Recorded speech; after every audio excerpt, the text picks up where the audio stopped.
로마서 2장 1절부터 11절까지 말씀 교독합니다. 1절 제가 먼저 읽습니다.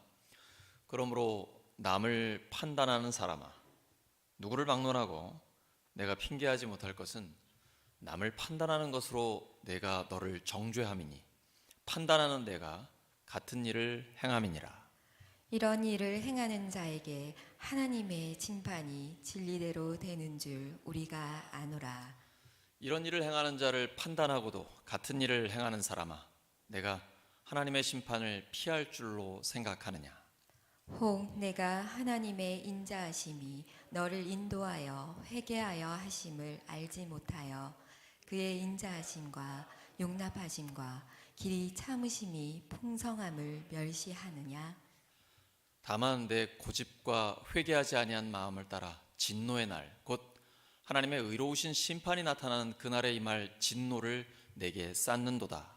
하나님께서 각 사람에게 그 행한 대로 보응하시되 참고 선을 행하여 영광과 존귀와 썩지 아니함을 구하는 자에게는 영생으로 하시고, 오직 당을 지어 진리를 따르지 아니하고 불의를 따르는 자에게는 진노와 분노로 하시리라.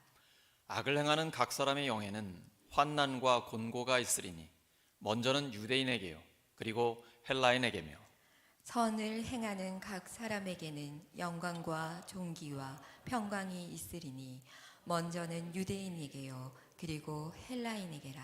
함께 읽습니다. 이는 하나님께서 외모로 사람을 취하지 아니하심이라. 아멘.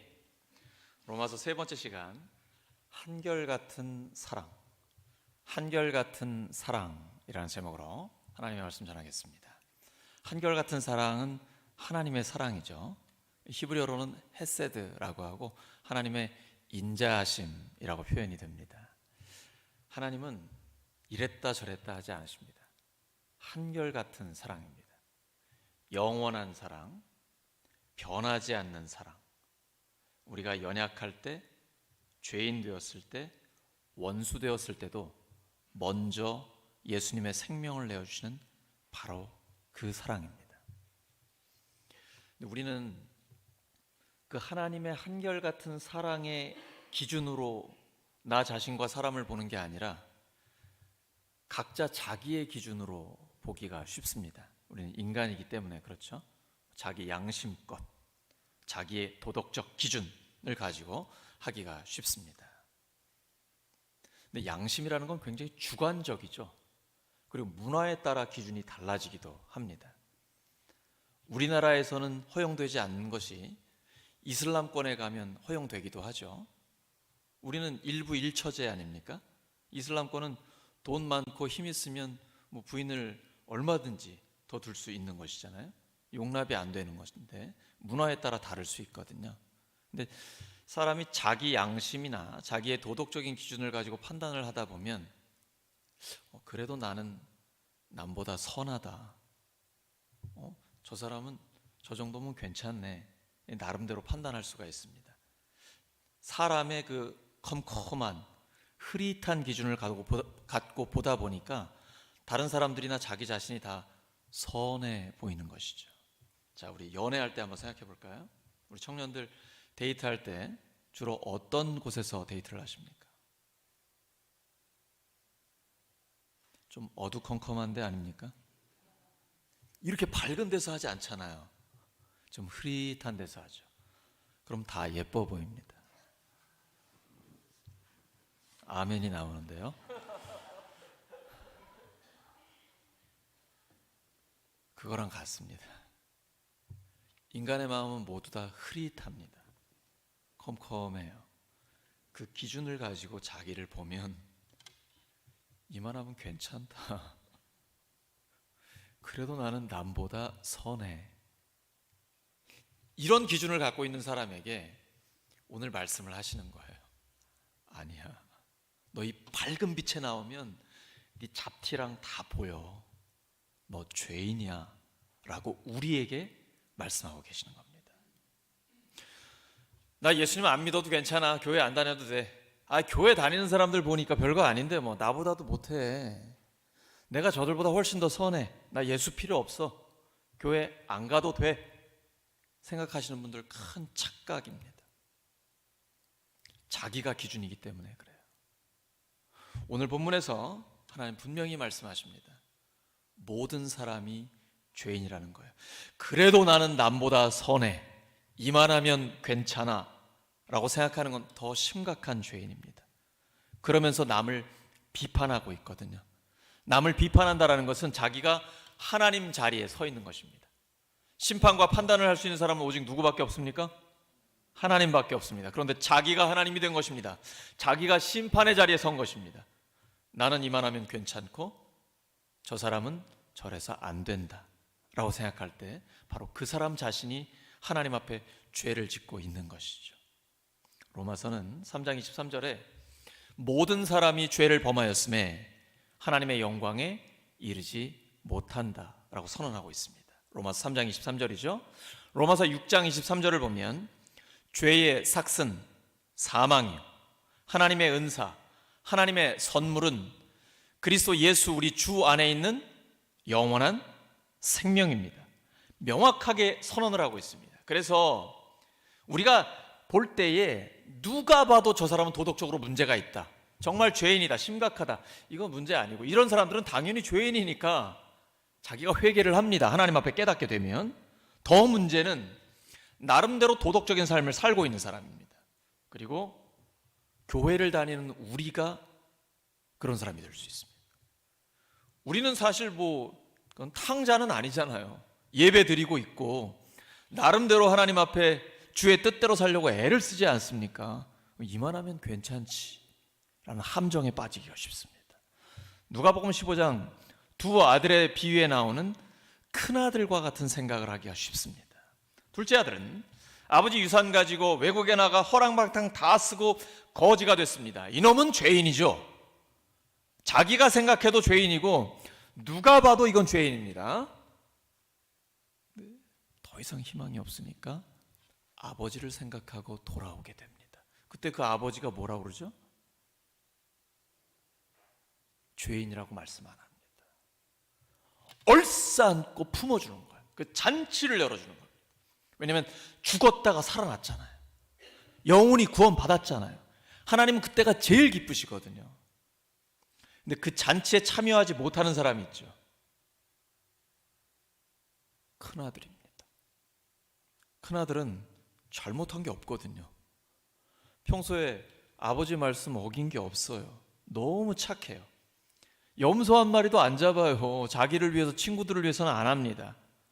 이만하면 깨끗하지 뭐. 내가 뭘 잘못했어. 내가 저 녀석보다는 내가 훨씬 낫지. 아유, 저런 녀석은 아주 호적에서 파버려야 돼.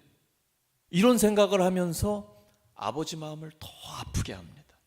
그리고 아버지가 열어준 그 잔치에 참여하지 않는 거예요. 혹시 우리가 이런 큰아들의 마음을 갖고 있지는 않습니까? 하나님 오늘 그 말씀하고 있는 거예요. 충격적인 말씀이죠. 너 남을 판단하는 사람아.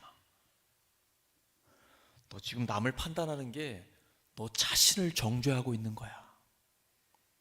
남을 판단하는 네가 똑같은 일을 하고 있거든요. 이 제일 위험했던 게 성경의 바리새인들입니다. 도둑질하지 마라. 겉으로는 안 하죠. 근데 이 안에 욕심이 있거든요. 마치 무덤, 회칠한 무덤처럼. 겉만 번드르르하고 굉장히 거룩해 보이는데 속에는 썩은 시체가, 상에서 냄새가 나고 있거든요. 그 안에 욕심이 있어요. 그러다 보니까 가난한 과부의 가산을 삼키고 있어요. 남들이 보면 다 알아요. 저 죄를 짓고 있다라는 거.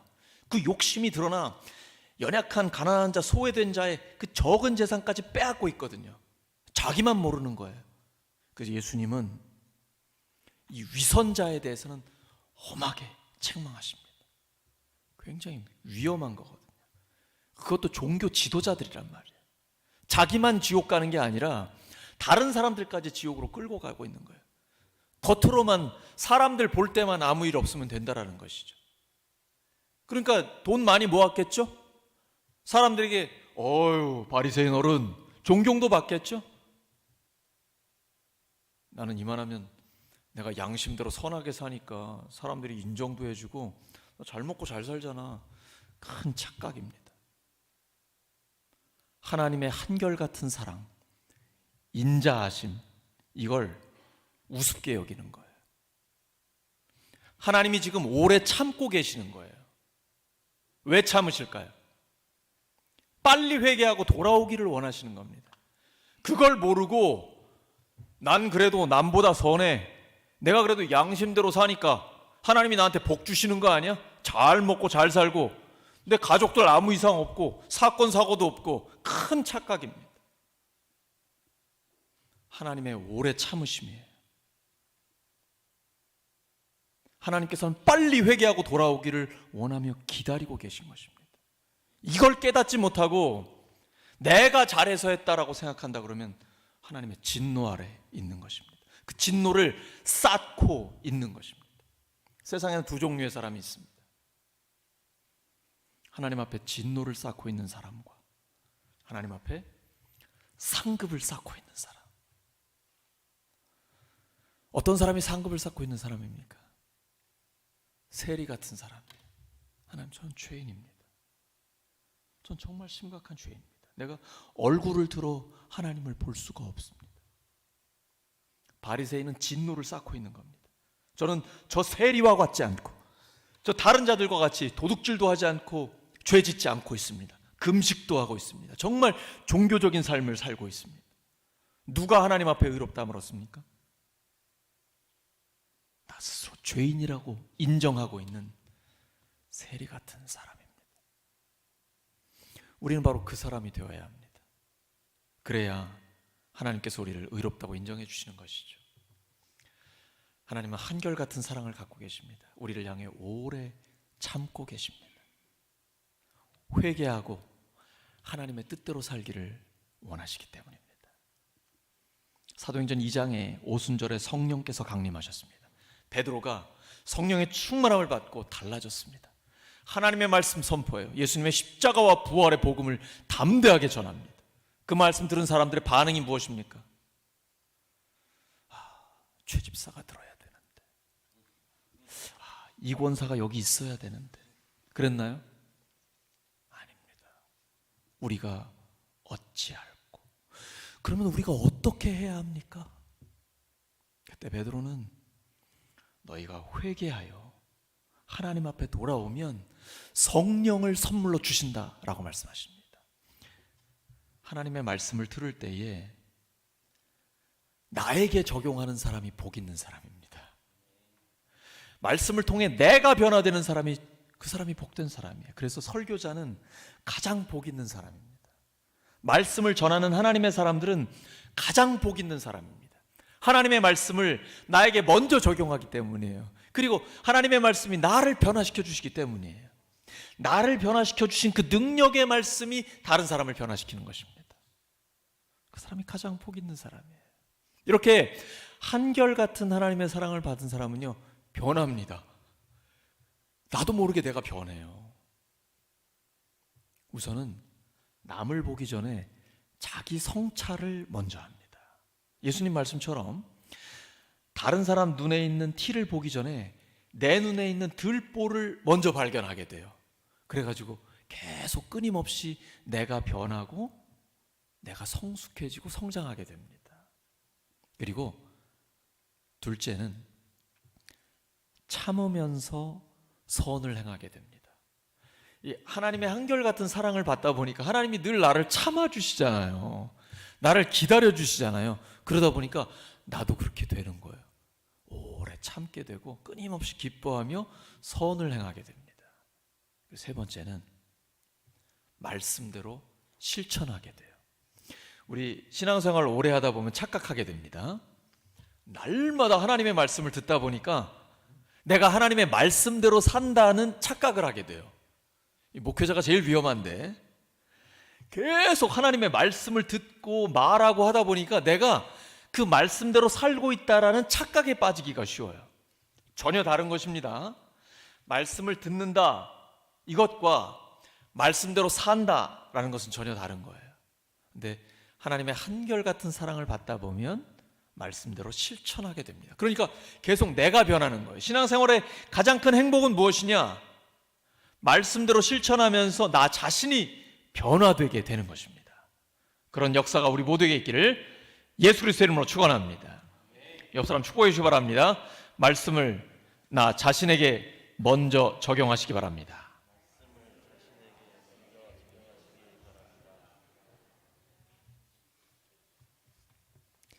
하나님의 한결같은 사랑을 받다 보면 자연스러운 변화가 일어나게 되는데요. 먼저 자기 자신을 성찰하게 됩니다.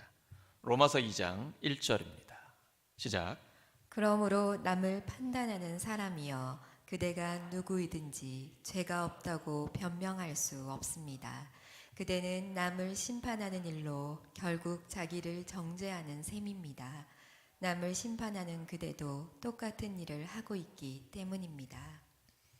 자, 예수님을 믿는다는 것은 상대평가입니까? 절대평가입니까? 절대평가입니다. 이걸 상대평가로 착각을 하게 되면 그래도 나는 남보다 선해 라는 아주 관대한 평가를 내리게 되는 것입니다. 사람들과 비교해서 평가하는 거 아닙니다.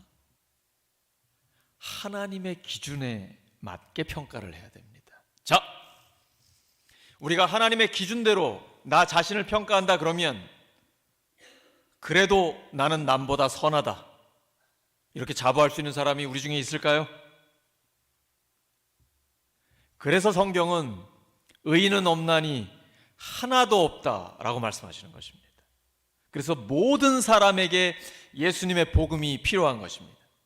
부자건 가난한 자건 도덕적으로 깨끗하게 살려고 하는 사람이건 누가 봐도 선한 사람이건 그건 기준이 안 됩니다.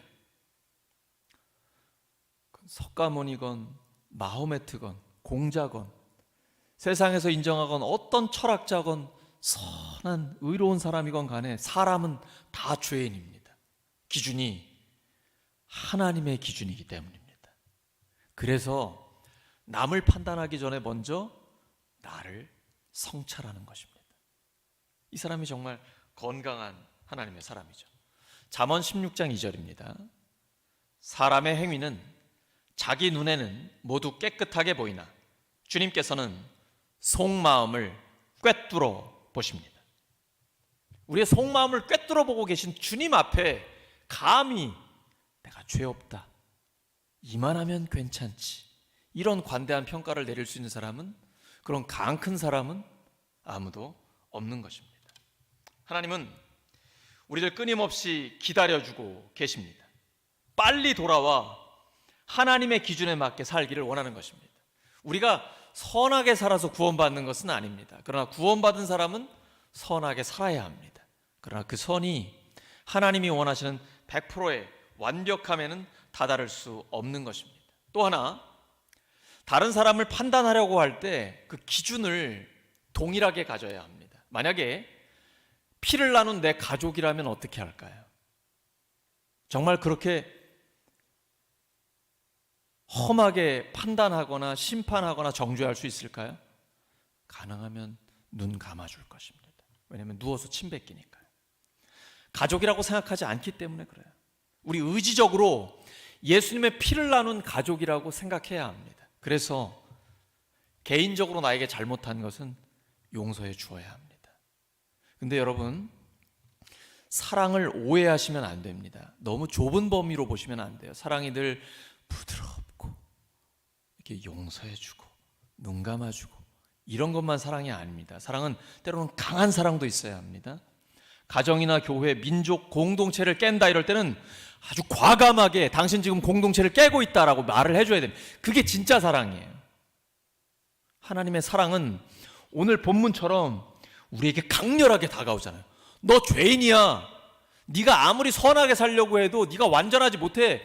하나님의 기준 앞에서는 죄인이야. 이렇게 말씀해 주셔야 죄라는 걸 깨닫고 하나님 앞에 회개하고 그리고 주의 사랑을 다시 한번 회복할 수 있지 않습니까? 우리 마찬가지입니다. 항상 하나님의 가족이라는 기준으로 다가가야 돼요. 개인적인 것 말고 공동체를 깨는 것은 진짜 사랑은 그때 강한 사랑이 필요한 것입니다. 웬만하면 부드러운 사랑으로 해야 됩니다. 이러면은 또 오해하시는 분들이 계셔요. 아, 그럼 강한 사랑을 해야 되는구나. 잘못할 때마다 족족 지적해야 되겠구나. 이건 적용 잘못하시는 거예요. 100번에 한 번 할까 말까예요. 특별히 우리 어린아이들 또 청소년들을 가르치실 때는 웬만하면 다 용서해 주셔야 돼요. 웬만하면 다 용서해 주시다가 정말 이건 안 된다, 교회를 깬다, 가정을 깬다, 이럴 때는 엄하게 이제 가르쳐야 하는 그런 경우가 있는 것이죠. 사랑은 항상 균형을 잡아야 한다라는 것이죠. 하나님께서 우리에게 주는 말씀은 나를 향한 말씀, 먼저 나를 돌아보아야 하는 그 말씀이 되어야 합니다. 예수님이 이렇게 말씀하셨습니다. 누가복음 6장 37절입니다. 시작. 비판하지 말라. 그리하면 너희가 비판을 받지 않을 것이요. 정죄하지 말라. 그리하면 너희가 정죄를 받지 않을 것이요. 용서하라. 그리하면 너희가 용서를 받을 것이요. 용서하면 나도 용서를 받는 것이죠. 이게 황금률입니다. 남에게 대접을 받고자 하는 대로 남을 대접하라. 내가 자꾸 비판하면 그 비판이 나에게 더 심하게 옵니다. 근데 용서하고 덮어주면 다 예수님 자기 죄도 아닌데 우리의 모든 죄를 지고 대신 죽어주신 것이죠. 그리고 부활하셔서 우리에게 그 삶을 살라고 그대로 지금도 말씀하고 계십니다. 여러분 손영훈 목사님 잘 아실 텐데 옳고 그름을 따졌다면 그렇게 못했겠죠. 정말 자기 생명보다 더 소중한 두 아들을 죽인 원수를 양자로 삼았습니다. 그리고 바로 그 사람이 나중에 목사가 되었습니다. 예수님의 사랑을 가지고 그대로 한 것입니다. 원수를 사랑하는 그 사랑 말입니다. 그러니까 기준은 예수님이지 자기 자신이나 어떤 인간적인 기준이 아닙니다. 항상 하나님의 기준을 가지고 자기 성찰을 하는 사람이 건강한 주님의 사랑으로 사람을 사랑할 수 있는 것이죠. 두 번째는 오래 참으면서 선한 일을 하게 됩니다. 로마서 2장 7절입니다. 시작. 참으면서 선한 일을 하여 영광과 존귀와 불멸의 것을 구하는 사람에게는 영원한 생명을 주시고. 영광과 존귀와 불멸의 것, 이게 뭘까요 도대체? 감이 잡히세요? 영광과 존귀와 불멸의 것, 썩지 않는 것, 영원한 것, 이런 말 들으면 막 얼굴에 미소가 퍼져야 되는데 옆 사람 얼굴 좀 봐주세요. 표정이 지금 어떠신가? 다시 한번요. 영광과 존귀와 불멸의 것, 이걸 우리가 구하는 거예요. 오늘 우리 찬양할 때 그 느낌이 딱 오지 않아요? 여러분, 예수님을 믿는다, 교회를 다닌다, 신앙생활을 한다라는 것은 최고의 하나님 나라의 복을 누리는 거예요. 그 말씀하시는 겁니다. 참고 선을 행하면서 세상 것을 구하는 게 아니라 그걸 뛰어넘는 영광과 존귀와 썩지 않는 불멸의 것, 바로 주님이 우리에게 약속한 것입니다. 하나님 나라의 상속자로 우리를 삼아 주셨어요. 그것 때문에 오는 거예요. 우리의 영이 그걸 볼 수 있어야 돼요. 영안이 열려야 돼요. 그래야 세상을 초월하는 하나님의 사람이 될 수 있는 것입니다. 세상 사람과 똑같이 살아가지만 그걸 뛰어넘는 하나님 나라의 아름다움을 우리가 누리고 또 우리의 삶을 통해 그게 드러날 수가 있는 것이죠. 참고 선을 행하는 자에게 하나님이 반드시 주십니다. 근데 한결같은 주님의 사랑을 받은 사람은 그렇게 변해요. 변화되는 거예요. 찬양할 때마다, 예배 드릴 때마다, 주의 음성을 들을 때마다 내 영이 깨어나는 거예요. 아, 그렇다. 이 땅이 전부가 아니지. 다시 한번 영광과 존귀와 썩지 않는 것을 추구하는 그 삶을 살고 싶습니다. 먼저 하나님 나라와 하나님의 의를 구하고 싶습니다. 막 그 열망이 우리 안에 일어나는 거예요. 왜냐하면 하나님의 말씀은 불 같아요. 방망이 같아요. 그래서 세상에서 굳은 마음을 깨주세요. 부드럽게 해주십니다. 그리고 다시 한번 우리 안에 성령의 기름 부음을 줘서 우리를 불타게 해주시는 거예요. 아, 그래, 주의 영광을 위해 살아가야지. 더 많은 영혼들을 하나님께로 이끌어서 주와 함께 춤추는 잔치의 삶을 살아야지. 너무 행복해요. 우리 교회에서 제가 제일 행복한 사람일 거예요. 왜냐면 매주 새 가족 양육하거든요. 이게 얼마나 신선한지 몰라요.